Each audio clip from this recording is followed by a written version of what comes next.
जय हिंद. नमस्ते प्राध्यापक मित्रांनो. सर्व राष्ट्रीय सेवा योजना कार्यक्रमाधिकारी यांच्यासाठी मार्गदर्शनपर हा व्हिडिओ बनवलेला आहे. व्हिडिओ शेवटपर्यंत नक्की बघा. आवडल्यास लाईक करा, शेअर करा आणि अधिक माहितीसाठी यूट्यूब चॅनलला सबस्क्राईब करायला विसरू नका. तसेच सावित्रीबाई फुले पुणे विद्यापीठासंदर्भातल्या सर्व महत्त्वपूर्ण अपडेट मिळवण्यासाठी आत्ताच आपण आपल्या टेलिग्राम चॅनलमध्ये सहभागी व्हा. लिंक डिस्क्रिप्शन बॉक्समध्ये देण्यात आलेली आहे. नमस्ते प्राध्यापक मित्रांनो, मी प्राध्यापक अक्षय बळे, राष्ट्रीय सेवा योजना कार्यक्रमाधिकारी, विश्वलता कला वाणिज्य विज्ञान महाविद्यालय भाटगाव, तालुका येवला, जिल्हा नाशिक. तसेच राष्ट्रीय सेवा योजना येवला तालुका विभाग समन्वयक. तर मी आपणाला सर्वांचं या व्हिडिओमध्ये स्वागत करतो. व्हिडिओ नक्की शेवटपर्यंत बघा. आपल्या सर्व प्रश्नांची उत्तर या व्हिडिओमध्ये भेटणार आहे. या व्हिडिओमध्ये आपण महत्त्वाची माहिती अशी देणार आहे, शैक्षणिक वर्ष 2022-23 मधील राष्ट्रीय सेवा योजनेचे जे काही नियमित उपक्रम, नियमित कार्यक्रम आहे, तर यांचा ऑनलाईन प्रस्ताव भरण्याबाबत मार्गदर्शन माहिती या व्हिडिओमध्ये मी देणार आहे. तसेच या व्हिडिओमध्ये आपण कोणती माहिती बघणार आहोत, तर सगळ्यात महत्त्वाची माहिती ती म्हणजे राष्ट्रीय सेवा योजना नियमित कार्यक्रम ऑनलाईन प्रस्ताव कसा भरायचा आहे, तो प्रॅक्टिकली डेमोच्या सहाय्याने मी माहिती देणार आहे. तसेच NSS-PO म्हणून तुम्ही कोणाची नियुक्ती करू शकता, कोण यासाठी पात्र नाही, याची देखील माहिती आपण या व्हिडिओमध्ये बघणार आहोत. तसेच राष्ट्रीय सेवा योजना नियमित उपक्रम आणि विशेष हिवाळी शिबिरास 2022-23 पासून अनुदानात वाढ केलेली आहे, ती नेमकी किती करण्यात आलेली आहे याबद्दल पण आपण माहिती घेणार आहोत. तसेच राष्ट्रीय सेवा योजनेचा विविध माहिती भरण्याचा कालावधी कोणता आहे, म्हणजे नियमित उपक्रम तुम्ही कधीपर्यंत भरू शकता, हिवाळी शिबिराचे प्रस्ताव कधी भरू शकता, तुमचं ऑडिट कधी होणार आहे, या सर्व संदर्भात माहिती या व्हिडिओमध्ये देणार आहे. तसेच इतर काही प्रस्ताव भरण्यापूर्वी तुम्हाला कोणकोणत्या आवश्यक बाबी लागतात याची देखील माहिती आपण या व्हिडिओमध्ये घेऊ. आणि सगळ्यात शेवटी आपण इतर महत्त्वाच्या मार्गदर्शक सूचना देखील बघणार आहोत. चला तर मग वन बाय वन अगोदर सुरुवात करूया. सगळ्यात अगोदर आपल्याला विद्यापीठाने जे काही परिपत्रक दिलेलं आहे त्या परिपत्रकावर नजर टाकू. ते परिपत्रक काय सांगतं ते नीट व्यवस्थित समजून घेऊ आणि नंतर ऑनलाईन प्रस्ताव कसा भरायचा स्टेप बाय स्टेप मी तुम्हाला सांगणार आहे. बघा प्राध्यापक मित्रांनो, हा व्हिडिओ थोडासा मोठा असणार आहे, कारण खूप महत्त्वाची माहिती या व्हिडिओमध्ये सांगण्यात आलेली आहे. बघा, राष्ट्रीय सेवा योजना जो काही ऑनलाईन प्रस्ताव भरण्याबाबत आणि राष्ट्रीय सेवा योजना उपक्रम तात्काळ सुरू करण्याबाबत या निमित्तानं विद्यापीठाकडून 27 ऑगस्ट 2022 रोजी एक परिपत्रक सादर करण्यात आलं. या परिपत्रकात त्यांनी सांगितलेलं आहे की 2017-18 या वर्षापासून राष्ट्रीय सेवा योजनेची जी काही कार्यप्रणाली आहे ती पूर्णपणे ऑनलाईन करण्यात आलेली आहे. त्यामुळं शैक्षणिक वर्ष 2022-23 मध्ये या वर्षाचं राष्ट्रीय सेवा योजना एकक मान्यता मागणी प्रस्ताव हे देखील ऑनलाईन पद्धतीने स्वीकारण्यात येणार आहे. आणि या राष्ट्रीय सेवा योजना नियमित उपक्रम प्रस्ताव ऑनलाईन भरण्याची जी काही अंतिम प्रक्रिया आहे ती आपल्याला 5 सप्टेंबर 2022 पर्यंत अंमलात आणायची आहे.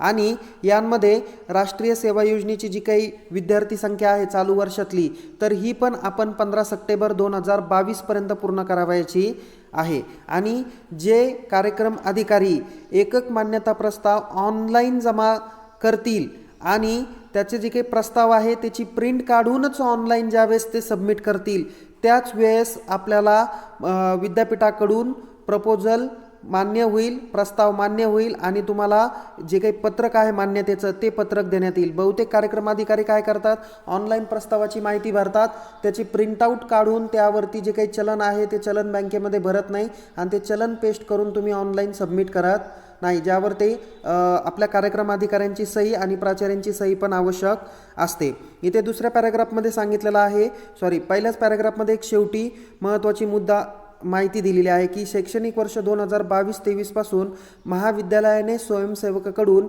फक्त राष्ट्रीय सेवा योजना प्रवेश शुल्क आकारू नये. बघा इथे बघा प्राध्यापक मित्रांनो, आपण काय करतो आहे की राष्ट्रीय सेवा योजनेमध्ये ज्यावेळेस विद्यार्थ्यांना सहभागी करून घेतो असतो त्यावेळेस 10 रुपये पद्धतीने आपण चलन निर्माण करतो किंवा 10 रुपये पद्धतीने आपल्याला त्या विद्यार्थ्यांच्या निमित्तानं ऑनलाईन चलन पेड करावं लागतं. आणि विद्यार्थी संख्या तुमची 50 असेल तर 50 गुणिले 10 500 रुपये आपण ऑनलाईन चलन काढायचो. ठीक आहे, आणि ती तेवढी रक्कम आपण 10 रुपये पर कॅन्डिडेट घेत होतो. आत्ता घेण्याची आवश्यकता नाही. ओके, हा एक सगळ्यात महत्त्वाचा मुद्दा. त्याचं जे काही पेमेंट्स असेल ते पेमेंट्स तुम्ही कॉलेजच्या अकाउंट थ्रू करा आणि ते तुम्ही आपला जो काही लेखापरीक्षण आहे, ऑडिट आहे, तर ऑडिट परीक्षणासाठी ते तुम्ही सादर करू शकता ते बिल. ओके, सो बघा पुढचा महत्त्वाचा मुद्दा दिलेला आहे. आपण नियमित उपक्रमाची जी काय अंतिम तारीख आहे तर ती 5 सप्टेंबर आहे. तर हिवाळी शिबिरासाठी जे काही प्रस्ताव सादर करायचे आहे तर ते प्रस्ताव हे 15 ऑक्टोबर ते 10 नोव्हेंबर या कालावधीमध्ये होणार आहे. हे प्रस्ताव पण आपण ऑनलाईन भरायचे आहे आणि त्याची प्रिंटचा जो काही पर्याय आहे ते प्रिंट झाल्यानंतर त्या प्रस्तावावर आपल्याला प्राचार्यांची आणि कार्यक्रमाधिकाऱ्यांची आणि तसेच महाविद्यालयाचा शिक्का हा सगळा घेऊन आपण मान्यतेसाठी काय करत असतो, ऑनलाईन अपलोड करत असतो आणि हे करणं आवश्यक आहे याची माहिती दिलेली आहे. बघा, आणि हा जो काही येलो कलरचा एक मोठा पॅराग्राफ दिलेला आहे तो पॅराग्राफ एक काळजीपूर्वक बघा. यामध्ये दिलेला आहे की दिलेल्या मुदतीतच वरील प्रक्रिया आपल्याला पूर्ण करायची आहे आणि राष्ट्रीय सेवा योजना महाविद्यालयांनाच एकक मान्यता आणि कार्यक्रम अधिकारी मान्यता हे माननीय प्राचार्य आणि संबंधित कार्यक्रमाधिकारी म्हणजेच कोण, ज्यांचं नाव उल्लेख केलेला आहे असे कार्यक्रमाधिकारी यांच्या महाविद्यालयाच्या टीचर प्रोफाईलमध्ये नमूद करण्यात आलेल्या मेल ID वर जे काही आपण मान्यतेचं पत्र आहे ते पाठवण्यात येईल असं सांगितलेलं आहे. आणि संबंधित महाविद्यालयास राष्ट्रीय सेवा योजना नियमित कार्यक्रमाकरता प्रत्येक एककानुसार एकूण मंजूर अनुदानापैकी प्रथम हप्ता अनुदान शासनाकडून प्राप्त होणाऱ्या अनुदानाच्या प्रमाणात म्हणजेच 70 ते 90% महाविद्यालयाच्या राष्ट्रीय सेवा योजना एकक खात्यावर RTGS आणि NEFTद्वारे वर्ग करण्यात येणार आहे. याकरता महाविद्यालयाचे राष्ट्रीय सेवा योजनेचे स्वतंत्र बँक खाते माननीय प्राचार्य आणि कार्यक्रमाधिकारी यांच्या संयुक्त स्वाक्षरीनं असणं अनिवार्य आहे. आणि या खात्याचा तपशील योग्य आहे का नाही हे बघण्यासाठी आपण काय करायचं, जे काय आपलं BOD ऑनलाईन लॉग इन आहे कॉलेजचं ते लॉग इन करायचं. तर त्या लॉग इन केल्यानंतर तुम्हाला कॉलेज प्रोफाईल म्हणून ऑप्शन आहे, तर या कॉलेज प्रोफाईलला क्लिक करा आणि क्लिक केल्यानंतर डाव्या साईडला तिथे तुम्हाला इन्फ्रा अँड फायनान्स डिटेल्स असं नाव आहे आणि त्यामध्ये 3 नंबरला ऑप्शन आहे तुम्हाला तिथे फायनान्स बँक डिटेल्स. ओके, त्यावर क्लिक करा आणि तिथे तुमच्या महाविद्यालयाचे म्हणजे एक्झामच्या रिलेटेड कोणता अकाउंट आहे, त्याच्यानंतर विद्यार्थी विकास मंडळासाठी कोणता अकाउंट आहे आणि NSSसाठी कोणता अकाउंट आहे त्याची डिटेल्स त्याच्यामध्ये दिलेली किंवा QIPच्या रिलेटेड पण डिटेल्स दिलेली असते. तर तुम्ही फायनान्स बँक डिटेल्समध्ये कोणत्या अकाउंटची डिटेल दिली ती बघा. त्यामध्ये बदल करायचा असेल तर त्या ठिकाणी नवीन खातं तुम्ही त्यामध्ये जॉईन करू शकता. बघा, या पॅराग्राफचा सरासरी अर्थ कसं सांगितलेला आहे की ज्यावेळेस तुम्ही सर्व प्रक्रिया पूर्ण करताल तर प्रक्रिया पूर्ण केल्यानंतर तुम्हाला मान्यतेचं जे काही पत्र आहे ते कॉलेजच्या मेल ID वर आज वेल आज राष्ट्रीय सेवा योजनेचे जे काही कार्यक्रम अधिकारी म्हणून ज्यांचं नाव नमूद केलेलं आहे तर त्याच्या टीचर प्रोफाईलमधल्या मेल ID वर मान्यतेचं पत्र पाठवलं जाणार आहे. आणि जो काही पहिला हप्ता आहे तो तुम्ही टीचर प्रोफाईल BOD ऑनलाईनमध्ये फायनान्स बँक डिटेल्समध्ये जे काही अकाउंट ॲड केलेलं आहे कॉलेजचं तर त्या अकाउंटवर पैसे टाकले जातील. 70 ते 90% अनुदान हे वर्ग करण्यात येणार आहे. त्याच्यामध्ये दुसरी एक महत्त्वाची गोष्ट अशी आहे की जर का अद्याप बहुतेक महाविद्यालयांचे NSSचे सेपरेट अकाउंट नाही आहे तर अशा कार्यक्रमाधिकाऱ्यांनी महाविद्यालयांच्या प्राचार्याशी संपर्क करा आणि त्वरित तुम्ही NSSच्या नावाने एक अकाउंट ओपन करून घ्या. त्यासाठी कार्यक्रमाधिकारी आणि प्राचार्य यांची संयुक्त सही असणं अपेक्षित असतं.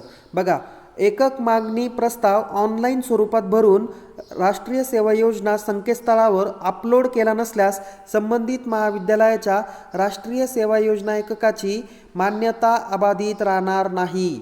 बघा, योग्य त्या दिलेल्या मुदतीत आपल्याला हे कामकाज पूर्ण करायचं आहे. याकरता हा व्हिडिओ तुम्ही शेवटपर्यंत नक्की बघा.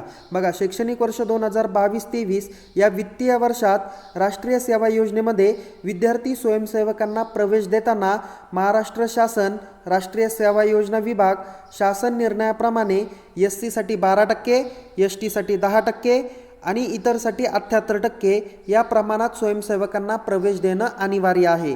आणि प्रवेशनिहाय संख्येनुसारच राष्ट्रीय सेवा योजना स्वयंसेवकांची जी काही नियमित उपक्रम आणि विशेष शिबिरांचं जे काही अनुदान असतं ते अनुदान उपलब्ध केलं जाणार आहे. आता याच अनुषंगाने मी तुम्हाला हे परिपत्रक वाचून झाल्यानंतर विद्यार्थी संख्या कोणत्या याची, SCची किती पाहिजे, STची किती पाहिजे आणि अदरची किती पाहिजे त्याची देखील मी माहिती तुम्हाला इथे देणार आहे. बघा नेक्स्ट पेजवर महत्त्वाची माहिती दिलेली आहे. जे काही अनुदानात वाढ केलेली आहे तर त्याची माहिती दिलेली आहे. ते त्यांनी सांगितलेलं आहे 2022-23 पासून नियमित उपक्रमासाठी प्रति विद्यार्थी 345 रुपये अनुदान आहे, तर विशेष शिबिरासाठी 700 रुपयाप्रमाणे अनुदान अदा केलं जाणार आहे. जे काही मानधन वगैरे रेम्युनरेशन असतं तर हा भाग वेगळा आहे. आणि जे काही ग्रँट्स वगैरे येते विद्यापीठाकडून, पहिला फर्स्ट इन्स्टॉलमेंट वगैरे, तर एकूण किती अमाऊंट्स येणार आहे टोटल एका वर्षासाठीची, तर नियमित उपक्रमाला 345 रुपये पद्धतीने पर कॅन्डिडेट येणार आहे आणि शिबिरासाठी 700 रुपये येणार आहे. त्याची देखील माहिती आपण या व्हिडिओमध्ये बघणार आहोत की 100चं एकक असेल तर नियमितसाठी किती भेटेल आणि हिवाळी शिबिरासाठी किती भेटेल त्याची माहिती देणार आहे. बघा आता इथे एक अत्यंत महत्त्वाचा मुद्दा इथे मेन्शन केलेला आहे ते बघा. तसेच केंद्र शासनाच्या पत्रानुसार शासन मान्य एकके 100 आणि 200 प्रमाणात असली पाहिजे, 300 पण असली तरी काही प्रॉब्लेम नाही, असे निर्देश आपल्याला देण्यात आलेले आहे. त्यामुळं 50, 150, 250 एकक असणाऱ्या महाविद्यालयांनी प्रस्ताव भरताना शेवटच्या मुद्द्यामध्ये एककामध्ये अपेक्षित वाढ अथवा घट नमूद करणे आवश्यक आहे. तुम्ही ज्यावेळेस 1 by 1 जी संख्या भरताय तर ती संख्या भरल्यानंतर तिथे तुम्हाला काय करायचं आहे, अपेक्षित वाढ नमूद करायची आहे. ओके, सपोज जर का माझं युनिट 50चं होतं आणि आता 22-23साठी मला ते 100चं करायचं आहे, तर इथे अपेक्षित वाढमध्ये तुम्ही 100 करणं अपेक्षित आहे. ओके, बघा आता त्यांनी एक टेंटेटिव्ह अकॅडमिक कॅलेंडर दिलेलं आहे. अकॅडमिक कॅलेंडरमध्ये सांगितलेलं आहे तुम्ही एकक आणि नियमित कार्यक्रम प्रस्ताव कधीपर्यंत भरू शकता, 5 सप्टेंबर 2022. त्याच्यानंतर या विद्यापीठाच्या पोर्टलवर स्वयंसेवकांची ऑनलाईन नोंदणी करण्याची अंतिम तारीख 15 सप्टेंबर 2022 आहे. हिवाळी शिबिराचा प्रस्ताव तुम्ही 15 ऑक्टोबर ते 10 नोव्हेंबर या कालावधीमध्ये भरू शकता. तर शिबिरासाठीची जी काही विद्यार्थी संख्या आहे त्यांची ऑनलाईन नोंदणी पण 15 ऑक्टोबर ते 10 नोव्हेंबर या कालावधीमध्ये करू शकता. तर तुम्हाला 1 by 1 ज्यावेळेस आपल्याला एखादं क्वार्टर संपतं, एखादा तिमाही संपते, तर तिमाही संपल्यानंतर आपल्याला रिपोर्ट काय करावा लागतो, भरावा लागतो. बघा राष्ट्रीय सेवा योजनेमार्फत तुम्हाला 4 रिपोर्ट हे सादर करावे लागतात, ज्याला क्वार्टरली रिपोर्ट म्हणतो. एका वर्षात 4 रिपोर्ट भरायचे. त्यापैकी जो काही आहे बघा आता 22-23साठी तुम्हाला एप्रिल, मे, जूनचा एक रिपोर्ट भरायचा आहे. तो तुम्ही 30 जुलैपर्यंत भरलाच असेल, नसेल तर तुम्हाला तो आत्ता भरायचा आहे. तर जुलै, ऑगस्ट, सप्टेंबरसाठीचा जो काही क्वार्टरली रिपोर्ट आहे तो तुम्ही 5 ऑक्टोबरपर्यंत भरू शकता. तर ऑक्टोबर, नोव्हेंबर, डिसेंबरचा जो काही रिपोर्ट आहे तो 5 जानेवारीपर्यंत भरू शकता. तर जानेवारी, फेब्रुवारी, मार्च यांचा जो काही रिपोर्ट आहे तो 20 मार्चपर्यंत, म्हणजेच ऑडिटचा ज्यावेळेस आपण सबमिशन करतो त्या टायमिंगपर्यंत तुम्हाला भरणं अपेक्षित आहे. आणि इतर उपक्रमाचे जे काही अहवाल आहे तर हे परिपत्रकातील निर्देश आणि उपक्रम समाप्तीनंतर दुसऱ्या दिवसापर्यंत तुम्ही सबमिट करू शकता. म्हणजे एखादा उपक्रम सांगितला की तुम्ही हा उपक्रम या दिवशी राबवा, तर राबवल्यानंतर त्याच दिवशी किंवा मॅक्झिमम दुसऱ्या दिवसापर्यंत रिपोर्ट हा सादर केला पाहिजे. तर आपले जे काही लेखे सादर होणार आहे किंवा ऑडिट सादर केलं जाणार आहे तर त्याची तारीख 15 फेब्रुवारी ते 10 मार्च 2023 या कालावधीपर्यंत सांगितलेलं आहे. आणखीन त्यांनी सांगितलेलं आहे बघा, शैक्षणिक वर्ष 2022-23 या वर्षात विद्यापीठाने राष्ट्रीय सेवा योजना विभागाने निर्धारित आणि अग्रेषित केलेल्या रूपरेषेनुसार राष्ट्रीय सेवा योजना विविध उपक्रम राबवायचे आहेत. प्रत्येकी किमान 100 स्वयंसेवक संख्या असलेला 2 किंवा 2पेक्षा जास्त एकक ज्या महाविद्यालयात आहे तर त्यामध्ये एक महिला कार्यक्रमाधिकारी यांची नियुक्ती करणं आवश्यक आहे. आणि कार्यक्रमाधिकारी नेमणूक करताना बघा कुणाची नेमणूक करू नये यामध्ये सांगितलेलं आहे की युवा आणि क्रीडा मंत्रालय आणि भारत सरकार यांनी मार्गदर्शन नियमावली जी काही जारी केली त्यानुसार ज्या व्यक्तींकडे NCC, फिजिकल एज्युकेशन्स म्हणजे शारीरिक शिक्षण, ज्ञान, विद्यार्थी विकास आणि परीक्षा अथवा अन्य तत्सम कोणताही कार्यभार स्वीकारलेला जर का असेल तर अशा प्राध्यापकांना राष्ट्रीय सेवा योजनेचं जे काही आपण म्हणतो या कार्यक्रमाधिकारी तर ते नियुक्ती करता येणार नाही. ओके प्राध्यापक मित्रांनो, बघा इथे कुणाची कार्यक्रम अधिकारी म्हणून नियुक्ती करता येणार नाही की ज्या व्यक्तीकडे विद्यापीठाचा दुसरा अतिरिक्त भार आहे, म्हणजेच ते परीक्षेचे अधिकारी असतील किंवा विद्यार्थी विकास अधिकारी असतील, फिजिकल डायरेक्टर असतील, नंतर NCC सारखा विषय त्यांच्याकडे असेल, तर असे कार्यक्रम अधिकारी जे असतील तर ते NSSचा कार्यक्रम अधिकारी होऊ शकत नाही. टीचर प्रोफाईलमध्ये नेम असणारा कोणताही अधिकारी जे महाविद्यालयाने नियुक्त केलेला आहे तर ते कार्यक्रम अधिकारी म्हणून नियुक्त होऊ शकतात. बघा, कोरोना महामारी आणि इतर जे काही उपक्रम आहे तर हे उपक्रम व्यवस्थित पद्धतीने आपल्याला राबवायचे आहे.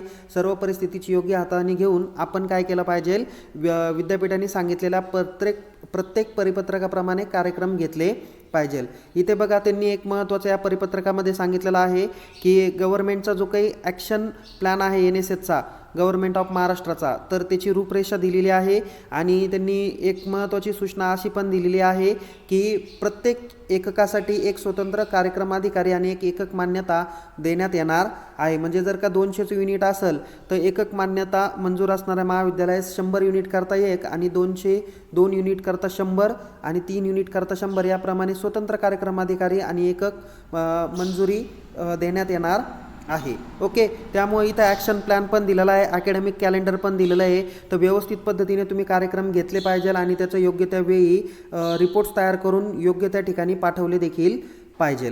ओके, इथे सर्व कॅलेंडरमध्ये दिलेलं आहे. तुम्ही सप्टेंबर महिन्यात कोणते कार्यक्रम घेऊ शकता, ऑक्टोबरला कोणते आहे, फेब्रुवारीमध्ये कोणते, मेमध्ये कोणते, संपूर्णतः दिलेले आहे. आत्ताच्या एप्रिल 2022 पासून तर 31 मे 2023 पर्यंत संपूर्ण कार्यक्रम आपल्याला राबवायचे आहे किंवा मार्चपर्यंत सुद्धा तुम्ही राबवू शकता. ओके, सो आता हे आपण 1 बाय 1 माहिती बघितली. आता आपण दुसरी माहिती बघणार आहोत.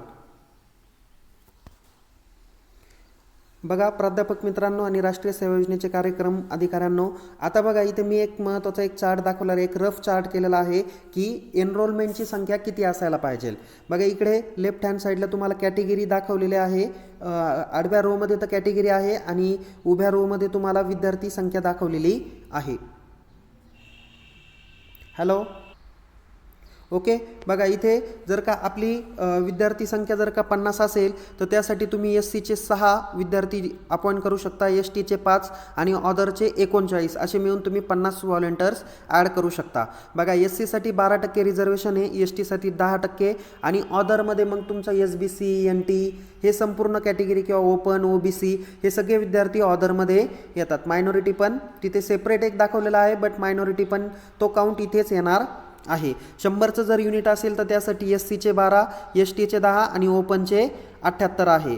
ओके, नंतर 150 संख्या असेल तर SC 18, SC 15 आणि ऑदर 117 आहेत. 200चं युनिट असेल तर 24 SC, 20 ST आणि 156 ऑदरमध्ये.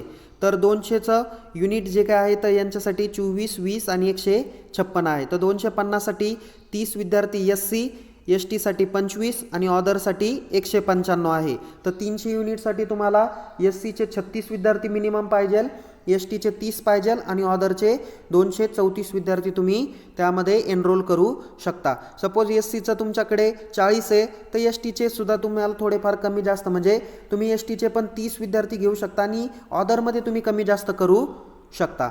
ओके, बघा आता या ठिकाणी तुम्हाला काही महत्त्वाचं मानधनाच्या बाबतीत किंवा अनुदानाच्या बाबतीत सांगितलं, मानधन नाही सॉरी अनुदानाच्या बाबतीत माहिती दिलेली आहे. बघा आता 345 रुपये प्रति विद्यार्थी केलेला आहे. तुमची जर काय व्हॉलेंटियर संख्या 100 असेल तर तुम्हाला 345 गुणिले 100 म्हणजे 34,500 हे रेग्युलर ॲक्टिव्हिटीसाठी येऊ शकतात. 200 युनिट असेल तर 69,000 रुपये आहे, तर 300 युनिट असेल तर 1,03,500 रुपयापर्यंत अनुदान येणार आहे. त्याच्या आत्ता 70% ते 90% फर्स्ट इन्स्टॉलमेंट येईल. बाकीची रक्कम लेखापरीक्षण केल्यानंतर किंवा लेखे सादर केल्यानंतर येणार आहे.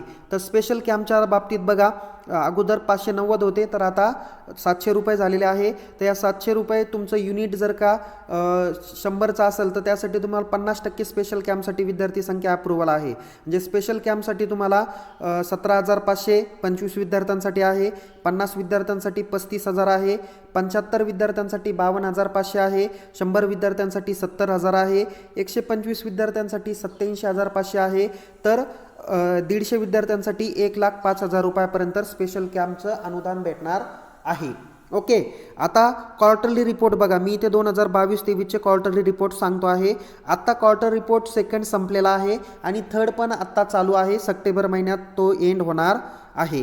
आत्ता तुम्हाला जी काही माहिती आहे, प्रपोजल आहे, तर ते प्रपोजल भरण्यापूर्वी क्वार्टरली रिपोर्ट सेकंड शैक्षणिक वर्ष 2022-23चा भरणं अपेक्षित आहे. क्वार्टर रिपोर्ट सेकंडचा कालावधी काय आहे, तर एप्रिल ते जून 2022 आहे.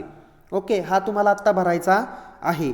नेक्स्ट आहे क्वार्टर रिपोर्ट 3, हा जुलै ते सप्टेंबर 2022चा असणार आहे. जुलै महिना संपला आहे, ऑगस्ट संपला आहे, आता सप्टेंबर चालू होईल, तर सप्टेंबर संपल्यानंतर तुम्हाला तो भरायचा आहे. नंतर क्वार्टरली रिपोर्ट 4 हा ऑक्टोबर, नोव्हेंबर, डिसेंबर या 3 महिन्याच्या कालावधीसाठी आहे. तो तुम्ही जानेवारीपर्यंत 2023पर्यंत भरू शकता. तर क्वार्टरली रिपोर्ट 4 हा जानेवारी ते मार्च 2023पर्यंत आहे. एप्रिल महिन्यात किंवा जे काही मार्च महिन्यामध्ये आपण लेखापरीक्षण सादर करतो तर त्यापर्यंत एवढे सगळे रिपोर्ट भरले गेले पाहिजे. बघा, मी मगाशी सांगितलं NSS PO म्हणून तुम्ही कुणाची नियुक्ती करू शकता. जे लोक NCC फिजिकल डायरेक्टर, SDO आणि एक्झाम CO आहे या ठिकाणी कार्यरत असणारे अधिकारी NSS PO म्हणून नियुक्ती होऊ शकत नाही. आता तुम्हाला फॉर्म भरण्यासाठी एक गुगल फॉर्म तुम्हाला विद्यापीठाने भरायला लावलेला होता, ज्यामध्ये तुम्हाला ट्विटर अकाउंटची माहिती कॉलेजची पण आणि POची पण देणं अपेक्षित आहे. तर तुम्ही ट्विटर अकाउंट कॉलेजच्या नावाने आणि कार्यक्रम अधिकाऱ्यांच्या नावाने ओपन करा आणि ते कार्यान्वित करा. नंतर फेसबुक अकाउंटची लिंक द्यायची आहे, इंस्टाग्राम अकाउंटची लिंक द्यायची आहे, यूट्यूबची लिंक द्यायची आहे आणि अदर काही सोशल मीडिया असतील जसे टेलिग्राम असतील, व्हॉट्सअप असतील किंवा अन्य कोणते तुम्ही वापरत असतील तर त्याची सुद्धा माहिती तुम्हाला या आत्ताच्या प्रपोजलमध्ये देणं अपेक्षित आहे आणि गुगल फॉर्ममध्ये सुद्धा भरून देणं अपेक्षित आहे. लिंकमध्ये डिस्क्रिप्शन बॉक्समध्ये तुम्हाला या गुगल फॉर्मची लिंक पण देण्यात आलेली आहे. ओके, आता आपण प्रत्यक्ष पद्धतीने डेमो बघणार आहोत की NSSचा जे काही ऑनलाईन प्रस्ताव आहे तो कशा पद्धतीने भरायचा आहे. बघा, या ठिकाणी आपण जे काही बघणार आहोत ऑनलाईन प्रस्ताव कसा भरायचा आहे. यासाठी सगळ्यात अगोदर आपण unipune.ac.in या ऑथोराईज होमपेजवर या लिंकवर जाऊन विद्यापीठाच्या होमपेजवर यायचं आहे. तर त्या ठिकाणी थोडंसं स्क्रोल डाऊन केल्यानंतर इथे लेफ्ट साईडला कॉलेज/कोर्स सर्चमध्ये त्याच्या खालती तुम्हाला BOD ऑनलाईन दिलेला आहे. तर BOD ऑनलाईनमध्ये क्लिक करा. तिथे क्लिक केल्यानंतर इथे या पद्धतीने तुम्हाला टॅब दिसेल. तर मेनूमध्ये तुम्हाला लास्टला लॉग इन म्हणून ऑप्शन आहे. तर लॉग इनवर काय करा, क्लिक करा. लॉग इनवर क्लिक केल्यानंतर इथे तुम्हाला कॉलेज युजर आहे, university department, for teacher, for student आहे. तर कॉलेज युजरवर क्लिक करायचं आहे. या ठिकाणी तुम्हाला कॉलेजचा पनकोडचा युजर नेम आणि पनकोडचा पासवर्ड टाकून तुम्हाला लॉग इन करायचं आहे. मी यापुढची स्टेप्स तुम्हाला सांगतो.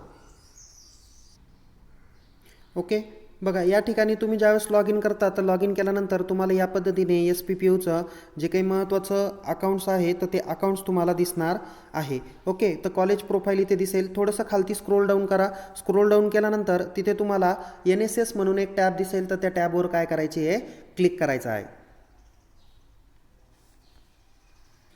बघा, थोडंसं स्क्रोल डाऊन केल्यानंतर इथे तुम्हाला बघा अफिलिएशन, ॲन्युअल रिपोर्ट या पद्धतीचे ऑप्शन्स येतील. इथे लास्टला IQAC वर्कशॉपच्या खालती NSS म्हणून टॅब आहे. तर NSSवर काय करा, क्लिक करा. NSSवर क्लिक केल्यानंतर तिथे तुम्हाला पुढे जाता येईल. ओके, बघा, इथे तुम्ही ज्यावेळेस NSS ऑनलाईनमध्ये क्लिक ज्यावेळेस करताल तर त्यावेळेस तुम्हाला इथे कॉलेजचे प्रोफाईल येणार आहे. कॉलेजचे प्रोफाईल आल्यानंतर इथे राष्ट्रीय सेवा योजनेचा एकचा प्रस्ताव आहे. इथं ॲप्लिकेशन टाईप तुमचं रेग्युलर आहे का सेल्फ फायनान्स आहे त्यावर तुम्हाला क्लिक करायचं आहे. इथं रेग्युलर येईल, सेल्फ फायनान्स असेल सेल्फ फायनान्स येईल. इथे राष्ट्रीय सेवा योजनेच्या अधिकाऱ्यांची माहिती भरायची आहे. इथं NSS PO ऑफिसर आहे तर ते सिलेक्ट करायचं आहे. याच्यामध्ये सपोज या महाविद्यालयाचा या व्यक्तीला NSS PO म्हणून नियुक्त करायचं तर त्या व्यक्तीचं नाव इथे येणार आहे. इथे तुम्हाला तुमच्या बँकेची डिटेल्स वगैरे दिलेली आहे. तर ती डिटेल्स एकदा तुम्ही व्यवस्थित आहे का नाही बघायची. त्यामध्ये काही चेंज असेल तर तुम्हाला सांगितलं आहे मगाशी, तर त्या ठिकाणी जाऊन तुम्ही ती काय करू शकता, चेंज करू शकता. आता इथे कार्यक्रम अधिकाऱ्यांची नियुक्ती केल्यानंतर इथे तुम्हाला त्यांचा मेल ID, मोबाईल नंबर दिलेला आहे आणि तुम्हाला माहिती विचारली की ETI ओरिएंटेशन कोर्स कंप्लीट केला आहे का. तर यस असेल तर इथे यस टाका आणि त्या कंप्लीटची तारीख पण तुम्हाला इथे टाकायची आहे. विथ तुम्हाला त्याचं सर्टिफिकेट पण अटॅच करायचं आहे. ओके, सो ही माहिती तुम्ही कंपल्सरी व्यवस्थित पद्धतीने भरली गेली पाहिजे. ओके, इथे बघा, ते झाल्यानंतर थोडंसं जर का आपण स्क्रोल डाऊन केलं तर स्क्रोल डाऊन केल्यानंतर इथे त्यांनी विचारलेलं आहे की experience as a NSS officer. इथे नंबर ऑफ इयर्समध्ये तुम्हाला टाकायचं आहे. जसं सपोज 6 वर्षाचा एक्सपिरियन्स असेल 6 टाका, 7 वर्षाचा असेल तर 7 टाका. टीचिंग एक्सपिरियन्स विचारलेला आहे तर टीचिंग एक्सपिरियन्स सपोज 8 वर्षाचा असेल तर तो 8 वर्षाचा इथे मेन्शन करू शकता. नंतर ETI orientation certificate of PO, इथं तुम्हाला काय करायचं आहे, ETIचं सर्टिफिकेट त्याच्यामध्ये नमूद करायचं आहे. ते सिलेक्ट करून तुम्ही तिथे मेन्शन करू शकता. बघा ते केल्यानंतर इथे तुम्हाला बँकेची डिटेल्स येईल, बँक अकाउंटचं नेम येईल, कोणत्या नावाने अकाउंट येते, त्याचा अकाउंटचा नंबर, ते ब्रांच नेम, त्याच्यानंतर बँक कुठली आहे, IFSC कोड वगैरे संपूर्ण डिटेल्स त्याच्यामध्ये दिलेली असती. ते झाल्यानंतर तुम्ही खालती आणखीन थोडंसं स्क्रोल डाऊन करा. बघा इथे तुम्हाला काय करायची आहे, विद्यार्थी संख्या नोंदवायची आहे. जसं आता बघा इथे मी नोंदवत आहे त्या पद्धतीने SCचे किती, ओके, SCचे 12, STचे 10, मायनॉरिटी जर एखादा असेल तर ते टाका, नसेल तर 0 टाका, आणि ऑदर जे काय आहे तर ते सपोज 78 इथे येतील. ओके, आणि नंतर अपेक्षित विद्यार्थी संख्या किती पाहिजे, सपोज मला माझं युनिट 100 करायचं तर मी 100 करणार आहे. त्यानंतर इथे तुम्हाला ट्विटर अकाउंट, त्याचा URL किंवा त्याचा ID द्यायचा आहे, फेसबुक अकाउंट द्यायचा आहे, इंस्टाग्राम अकाउंट द्यायचा आहे, आणि यूट्यूबच्या अकाउंटची पण लिंक या ठिकाणी द्यायचा आहे. नंतर सेव्ह करायचे आहेत. ओके, मी या ठिकाणी 1 बाय 1 माहिती भरतो आणि पुढे जातो. ओके, बघा मी इथे बाकीची संपूर्ण माहिती भरली, अपेक्षित विद्यार्थी संख्या भरली, संपूर्ण पद्धतीच्या जे काही लिंक्स आणि URL किंवा ID जे काही होते ते भरल्यानंतर इथे मी सेव्ह बटनावर क्लिक केलं. सेव्ह बटनावर क्लिक केल्यानंतर तिथे तुम्हाला पुढची डिटेल भरण्यासाठी येणार आहे. यापुढे काय करावं ते पण मी तुम्हाला सांगतो आहे.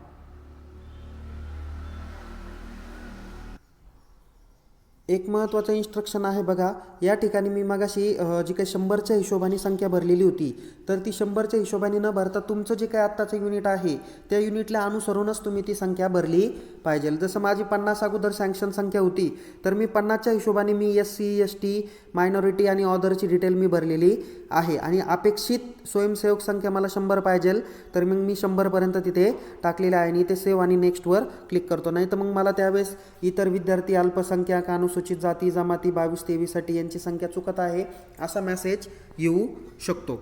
ओके,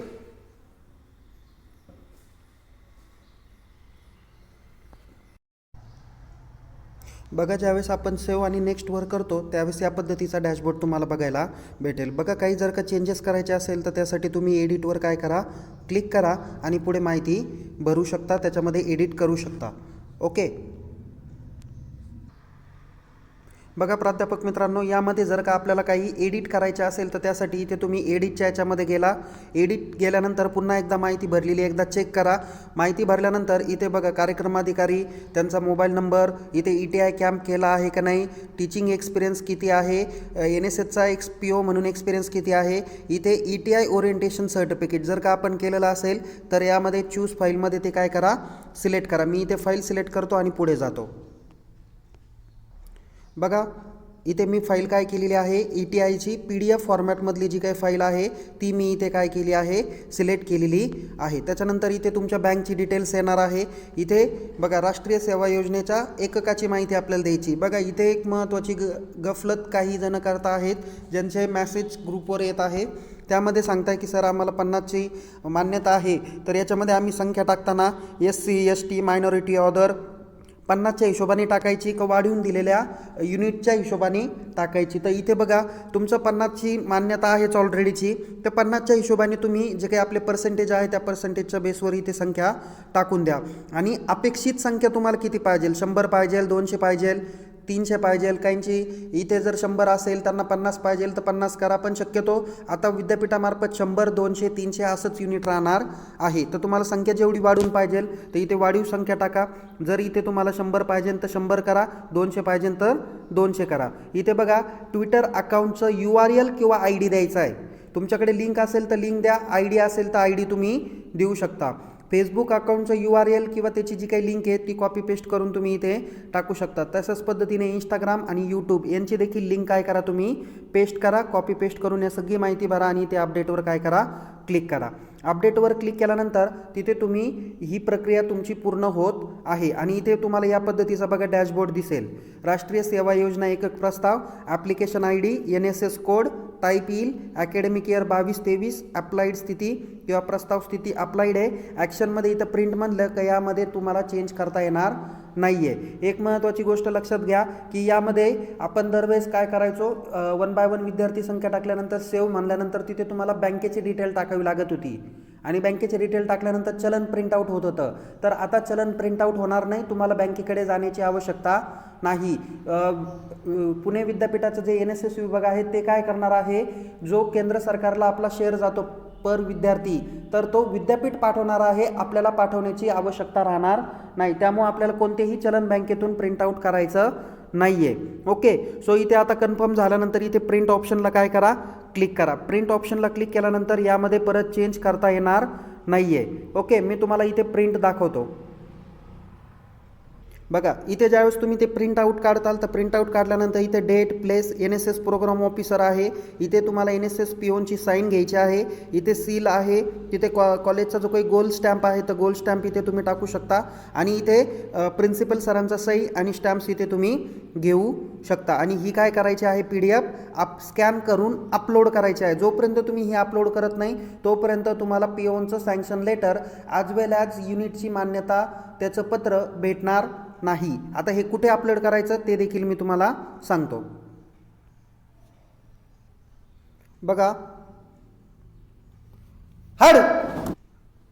बघा इथे ज्यावेळेस आपण इथे प्रिंट ऑप्शन एडिट आणि प्रिंट होतं तर आपण प्रिंट काढल्यानंतर इथे आता तुम्हाला चेंज करता येणार नाही. तर इथे अपलोड डॉक्युमेंटमध्ये जायचं आहे आणि तुम्हाला इथे बघा अपलोडसाठी फाईल आहे तर ती फाईल चूज फाईलमध्ये सिलेक्ट करायची. इथे फाईल्समध्ये जा आणि फाईल्समधून जे डॉक्युमेंट्स असेल ते डॉक्युमेंट्स काय करा, स्कॅन केलेलं इथे क्लिक करा आणि इथे अपलोड करा. या पद्धतीने तुमची प्रक्रिया पूर्णपणे होणार आहे. हे संपूर्ण काम आपल्याला दिनांक 5 सप्टेंबर 2022 पर्यंत करायचं आहे. 5 सप्टेंबरपर्यंत ऑनलाईन प्रस्ताव तुम्हाला सादर करायचे. 15 सप्टेंबरपर्यंत स्वयंसेवकांची संख्या आपल्या NSS पोर्टलला इथे गेल्यानंतर ॲड करायची. बघा रेग्युलर ॲक्टिव्हिटी स्टुडंट लिस्ट यामध्ये तुम्हाला काय दिसणार आहे, 22-23ची विद्यार्थी संख्या दिसेल. सपोज या विद्यार्थी संख्या बघा तुमचं 50चं युनिट आहे तर यामध्ये तुम्हाला दिसताना किती दिसत आहे, 30च विद्यार्थी दिसत आहे. म्हणजे तुम्हाला 22-23साठी आता रिक्वायर किती आहे, 20 विद्यार्थी आहे. म्हणजे 20 विद्यार्थी तुम्ही चालू वर्षामध्ये ॲड करू शकता. जर तुमची संख्या वाढली तर तेवढी इथे तुम्हाला इथे ॲड करायची आहे. ही 21-22ची यादी आहे, म्हणजेच मागच्या वर्षाची यादी आहे. 50 विद्यार्थी संख्या होती, इथं 50 विद्यार्थी ऑलरेडी आहे. ओके, सो इथे add student for special camp आहे, ॲड स्टुडंट इथे लिस्ट वगैरे दाखवलेली आहे. त्या पद्धतीने तुम्ही 1 बाय 1 जोपर्यंत आपल्याला प्रस्ताव मंजूर होत नाही तोपर्यंत इथे स्टुडंट्स आपल्याला ॲड पण करता येणार नाही आहे. इथे स्पेशल कॅम्पसाठी स्टुडंट ॲड करण्यासाठीच आहे. ते स्पेशल कॅम्पच्या वेळेस आपण काय करतो, प्रपोजल भरल्यानंतर इथे प्रपोजल भरण्यासाठीची लिंक आहे ती ज्यावेळेस चालू होईल त्यावेळेस. आता त्याच्यासाठी सुद्धा तुम्हाला Q3, Q4 रिपोर्ट भरावा लागतो आणि तो भरल्यानंतरच तुम्हाला काय होतं, स्पेशल कॅम्पचा रिपोर्ट जनरेट करावा लागतो. ओके, तुम्हाला मी 1 बाय 1 सांगितलेलं आहे की NSS क्वार्टरली रिपोर्ट कसा भरायचा आहे किंवा क्वार्टरली रिपोर्ट भरण्यासाठी मी तुम्हाला इथे फक्त जस्ट एक सॅम्पल एक तर दाखवत आहे. ऑलरेडी मी क्वार्टर सेकंड रिपोर्ट भरलेला आहे. क्वार्टर तुम्हाला सेकंडच भरायचा आहे आत्तासाठी. ओके, इथे ॲड न्यू ॲप्लिकेशनमध्ये जा. आता मी जर का ऑलरेडी क्वार्टर नंबर सेकंड भरलेला असेल तर इथे मला दिसणार नाही. तुम्ही इथे सेकंड म्हणून सिलेक्ट करा. मी आत्ता थर्ड म्हणून इथे तुम्हाला दाखवत आहे. काही महत्त्वाचे इन्स्ट्रक्शन याच व्हिडिओमध्ये देत आहे.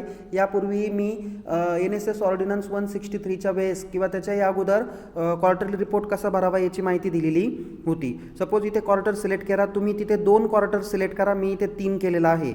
इथे सिलेक्ट केल्यानंतर इथे आपला पूर्णपणे कोड येईल, विद्यार्थी संख्या वगैरे येईल. इथे ब्लड डोनेशन कॅम्प आहे, किती नंबर ऑफ बॉटल्स कलेक्ट केल्या, त्या किती number of blood camp held केले. ओके, म्हणजे त्या क्वार्टरमध्ये 1 वेळेस केला, 2 वेळेस केला, 3 वेळेस केला ब्लड डोनेशन कॅम्प. 1 वेळेस केला असेल तर 1 करा, नसेल तर तिथं 0 करा. मेल फिमेल किती ॲड केले ते नोंद करा. ट्री प्लांटेशन किती सॅम्पल तुम्ही ट्री प्लांटेड केले, बॉईज किती सहभागी होते, फिमेल किती होते ते पण याच्यामध्ये मेन्शन करा. Disaster training programme, self defence for girl training programme, then school dropout survey, road safety, yoga training, pulse polio, then eye checkup, dental checkup यासारखे प्रोग्राम तुम्ही तिथे मेन्शन करायची. ही संपूर्ण आकडेवारी तुम्हाला 1 बाय 1 भरायची आहे आणि ती भरल्यानंतर इथे सगळ्यात शेवटी इव्हॅल्युएशन अमाऊंट आहे. तर ती काळजीपूर्वक बघा. 3 महिन्यामध्ये तुम्हाला त्या पर्टिक्युलर प्रोग्राम घ्यायला किती खर्च आला तर तो इथे खर्च मेन्शन करा. बट खर्च मेन्शन करताना काळजी घ्या की तुमच्या ऑडिटची रक्कम आणि क्वार्टरली रिपोर्टमध्ये भरलेली रक्कम ही मिसमॅच होता कामा नये. म्हणजे जर का तुम्हाला विद्यापीठाकडून 25,500 रुपये यायचे आणि तुम्ही जर का सगळ्या क्वार्टरचा रिपोर्ट 25,500च्या आत दाखवला तर सँक्शनला थोडासा प्रॉब्लेम येईल. 25,500पेक्षा थोडासा जास्त पाहिजे, म्हणजे एकूण सँक्शन युनिटपेक्षा जास्त खर्च तुमचा इथे दिसला पाहिजे. ओके, मी जसं इथे क्वार्टर सेकंड रिपोर्ट भरला, इथे अकॅडमिक इयर 22-23 आणि इव्हॅल्युएशन अमाऊंट पण मी इथे टाकलेली आहे. ओके, आणि भरण्यापूर्वी एक गोष्ट लक्षात घ्या, काही ठिकाणी जर का आकडेवारी 0 असेल किंवा तो प्रोग्राम कंडक्ट केला नसेल तर बघा तिथे सांगितलेलं आहे तुम्हाला तिथे काही ऑर्गनाईज केलं आहे किंवा कॉलेजमध्ये घेतलं आहे, ठिकाण, प्लेस असं तुम्हाला टाईप करावं लागतं. तर जर घेतलेलं नसेल तर तिथं काय करा, नॉट ॲप्लिकेबल म्हणजे NA कॅपिटलमध्ये टाईप करा. जर तुम्हाला संख्या तिथं 0 टाकायची असेल किंवा काही विद्यार्थी सहभागीच नसेल तर तिथं फक्त एक सिंगल 0 करा. ओके, आणि डेट कोणती मेन्शन करणार, 01/01/2000. एखादा प्रोग्राम आहे, आय चेकअपचा प्रोग्राम तुम्ही घेतलाच नाही आहे तर तिथं तुम्हाला काय आहे, ऑर्गनायझर तिथं NA करायचं, प्लेस NA करायचं, डेट टाकताना तुम्ही 01/01/2000 टाकायची आहे आणि number of boys candidate or enrolment किंवा पार्टिसिपेट तिथं 0 सिंगल 0 तुम्ही तिथे मेन्शन करू शकता आणि गर्ल्समध्ये 0 करा आणि टोटल बेनिफिट पण 0 करा. म्हणजे या पद्धतीने तुम्हाला क्वार्टर सेकंड भरायचा आहे. बाकीचे क्वार्टर थर्ड कधी भरायचे हे मी ऑलरेडी तुम्हाला आत्ता थोड्या वेळापूर्वी सांगितलेलंच आहे. तर या पद्धतीने तुम्ही संपूर्णतः NSS प्रपोजलची माहिती भरून टाका. काही अडचण आल्यास निश्चित मला संपर्क करा. मी चॅट बॉक्समध्ये शिवाय डिस्क्रिप्शन बॉक्समध्ये सुद्धा तुम्हाला माझा नंबर दिलेला आहे, त्या नंबरला तुम्ही संपर्क करू शकता. या संपूर्ण कार्यासाठी तुम्हाला खूप खूप शुभेच्छा. अधिक माहितीसाठी आपण विद्यापीठाच्या NSS विभागाला संपर्क करू शकता. Take care. जय हिंद. धन्यवाद.